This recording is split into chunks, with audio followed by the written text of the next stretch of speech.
ప్రభుత్వానికి చెప్తున్నా, ఈరోజు మీరు నా గొంతు నొక్కే ప్రయత్నం చేస్తున్నారు. కానీ మీకు అర్థం కావాల్సింది ఏంటంటే, మీరు చంపితే నేను ఒక్కడనే చచ్చిపోతా. ప్రశ్నించే వాళ్ళు ఎవరో చావరు.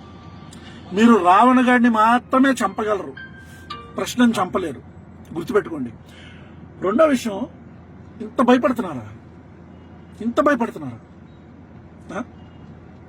మీకు అర్థమవుతుందా? ఒక 500 మంది పోలీస్ ఫోర్స్ ప్రతిరోజు నా కోసం ప్రజా సమస్యలు, పబ్లిక్ అన్ని వదిలేసి నా కోసం వాళ్ళు అహర్నిశలు తిండి తిప్పలో లేకుండా తిరుగుతున్నారు. ఎస్పీ క్యాడర్ దగ్గర నుంచి కానిస్టేబుల్ క్యాడర్ దాకా ప్రతి ఒక్కరు నాకు సెక్యూరిటీ ఇచ్చుకుంటూ తిరుగుతున్నారు. ఇదే ఆంధ్రప్రదేశ్.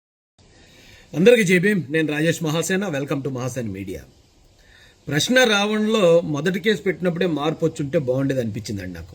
నేను కూడా చెప్పాను, వద్దు అంత ఎక్కువ అగ్రెసివ్ అయిపోతున్నాడు, ఓవర్ యాక్షన్ అయిపోతుంది, దయచేసి తగ్గితే మంచిది అని.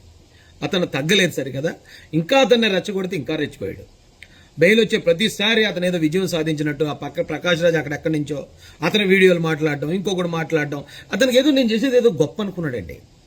వన్ బై వన్ బెయిల్స్ వస్తూ ఉంటే, సరే ప్రభుత్వం నా మీద చిన్న కేసులే పెడుతుంది, నన్ను జస్ట్ ఒక వార్నింగ్ ఇచ్చి వదిలేద్దాం అనుకుంటుందని అతను గ్రహించలేకపోయాడు. గ్రహించలేక నేనంటే భయపడుతున్నారా, నేను నిరార్థక చేస్తాను, నేను ఇంకోటి చేస్తాను, నాకు 500 మంది పోలీసులు పెడతారా, ఇది చేస్తారా, అది చేస్తారని చాలా ఎక్కువ ఓవర్గా మాట్లాడాడు సార్.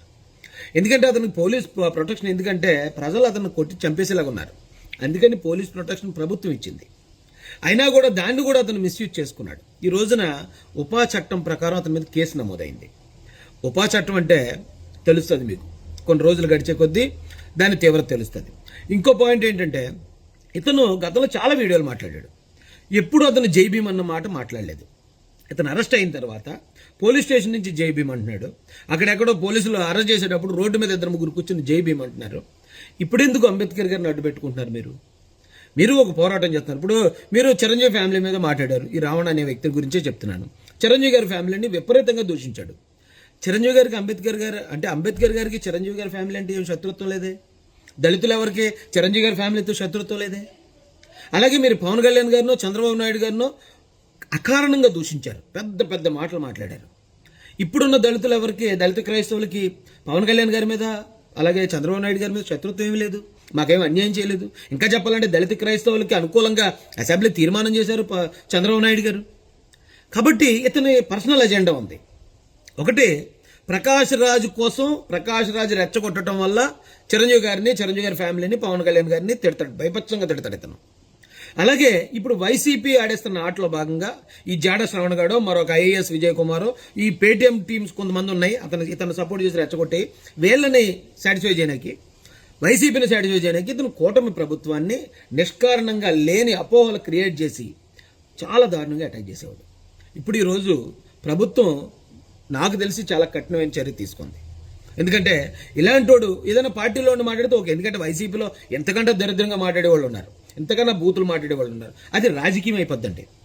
కానీ వీళ్ళు అతి తెలివితేటలతో మేము రాజకీయానికి సంబంధం లేకుండా కులం మతం మూసుకేసుకుని మేము కూటమిని అటాక్ చేసేస్తాం, ఈ కులాన్ని మతాన్ని శత్రువుని చేసేస్తాం, ఇతర కులాలకి శత్రువుని చేస్తామని వీళ్ళు ఆడిన over action, over confidence game ఏదైతే ఉందో ఈరోజు దాంట్లో వీళ్ళు చిక్కుకున్నారు. కుల మతాలని రెచ్చగొట్టే విధంగా ఉపా అంటే అన్లాఫుల్ యాక్టివిటీస్ ప్రివెన్షన్ యాక్ట్. అన్లాఫుల్గా ఎవరెవరైతే ఇలాంటివి చేస్తారో వాళ్ళ మీద ప్రభుత్వం ఉపయోగించే ఒక వజ్రాయుధం అది. దాని తీవ్రత ఏంటో తెలుస్తుంది. ఎందుకంటే మన చట్టాల్లో ఉన్న లొసుగులు, మన చట్టాల్లో ఉన్న లోపాలని పట్టుకుని ఈ జాడాగాడో మరొక మాడాగాడో ఎవడో ఒకడు వచ్చి ఎవరిని పడితే వాళ్ళని తిట్టేసి ఆ తిట్టిన దానికి పెద్ద కేసులు లేని వెంటనే బెయిల్ వచ్చేద్దని మీరు చట్టాల్లో ఉన్న లొసుగులు వాడుకుని మీరు తప్పులు చేస్తూ ఉంటే మిమ్మల్ని కంట్రోల్ చేసే గవర్నమెంట్కి ఇంకెన్ని తెలివితేటలు ఉంటాయి?